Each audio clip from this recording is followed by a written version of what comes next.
Welcome back, everyone, for another Retro Scams where we're going to go over some additional information on Pokemon Crystal and fakes that are out there. So, first, what you see before you are two Pokemon Crystal games, and you can probably tell pretty easily which one the fake is. Of course, there's this garbage looking one here. Then you have the nice one looking there. Even flip them over, and you can tell, which some of you probably have already guessed, both of these are fakes. There's the real one right there. So since we've already gone over this garbage one, we'll just kind of put it to the side and do a few tests later on, but just not worry about it at the moment. So a lot of the ways that you could easily tell which one was a real one, which one wasn't, become more difficult with this. If you are familiar with it, and the label on the real one does have kind of like an extra glossy silver look to it, when the fake one doesn't. But there is something kind of screwy with the battery situation on the fake one. But since it does have something there, and I mean everything else on here does look the same, if you're not as familiar with it, it's kind of tougher to say, oh, if it has a battery, it's a real one. That one would be able to deceive people. And then even on the back, the new fake ones that are out have the game bit on them, and they have those little rectangles and even the other little gold parts over here. So what we'll do is go over this new fake version and see what some of the differences are that you can look at. I do want to note, while this garbage fake one is about $4 on AliExpress, this new fake one that's starting to come out is about $30 or $40. It's definitely a lot more expensive. So you probably won't see it as much. I mean, as far as this video goes, this is more for people who are trying to collect the real things, or for even shops that are trying to sell them. So as normal, on the real one, we have that little number that's on there. And that's a big way to tell that it's the legit label on the legit case, because they still haven't done any of that on these fake ones, putting those numbers there, but I wouldn't be surprised if they start trying to do that soon. Now, both of these do say Game Boy Color on the top, which is correct. Even the label on the fake one has a correct text there on the side.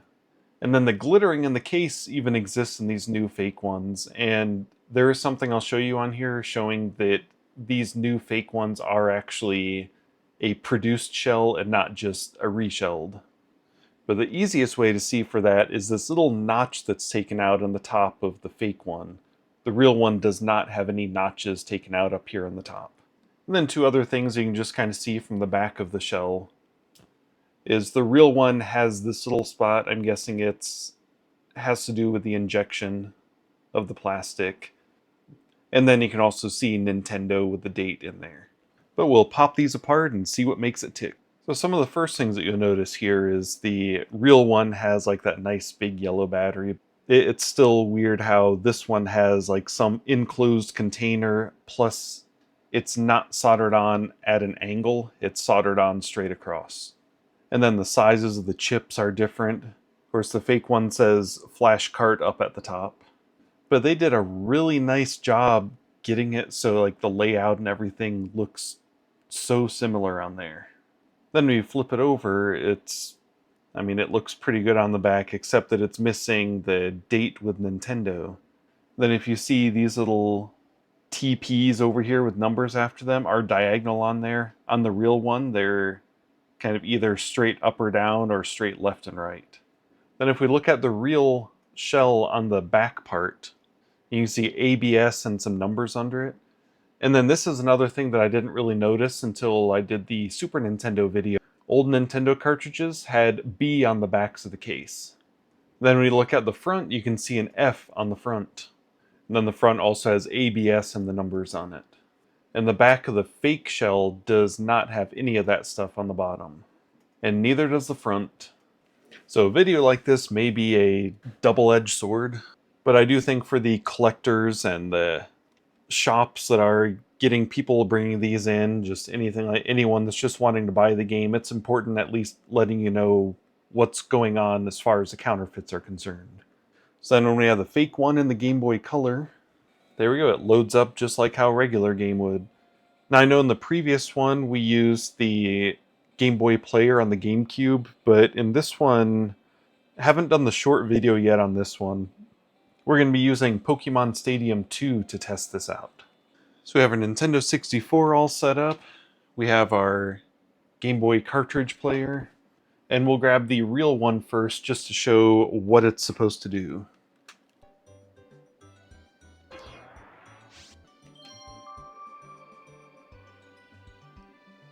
So kind of like in Pokemon Stadium 1, there's a spot, Pokemon Lab, where you can go and do, like look at your Pokédex, organize items, trade.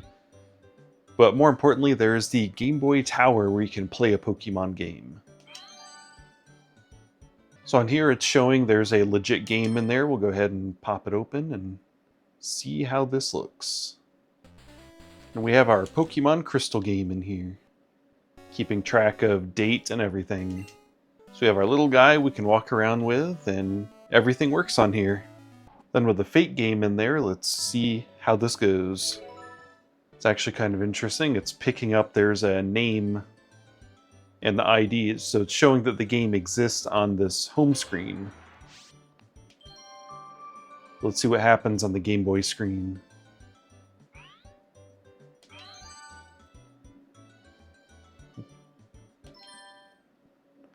So in here, we're loading it up.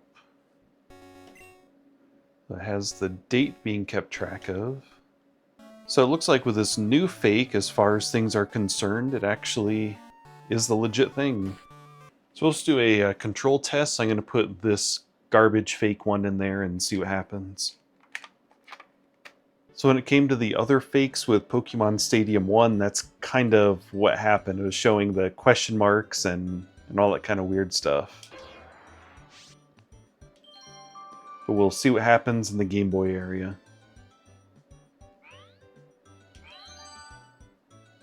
Save file not found, so it has question marks, but will it play? So that is definitely interesting. You have the old garbage fakes do not work in Pokemon Stadium 2, but the new higher quality fakes actually work in Pokemon Stadium 2. So there you go, that's the standard error that we get when we're using the garbage fake ones. So that is both awesome and scary at the same time, that the new fake ones are really good quality and they actually work in Pokemon Stadium 2.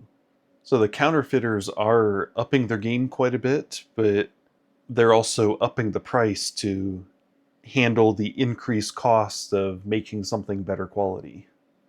So right now, with this one having to be sold for like $30 to $40 on AliExpress, it probably wouldn't make much sense for ones like Pokemon Blue or Pokemon Red or even Yellow, to be made with that higher quality, just because that's about the price of those games.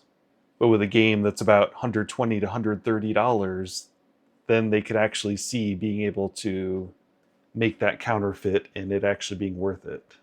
I would say the most important thing is looking for that number, the F on the front of the case with ABS, the B on the back with ABS, and Nintendo with the date. And hopefully if you are trying to go for a real copy, this does help you out. If you have any questions, leave them in the comments and I will answer them best of my ability. If you want to see any other tests done with either of these fake ones compared to the real one, then also let me know that. If you haven't yet, make sure to subscribe, leave a thumbs up or a thumbs down, or however it is that you feel about the video. Oh, and thank you for watching. Have a nice day.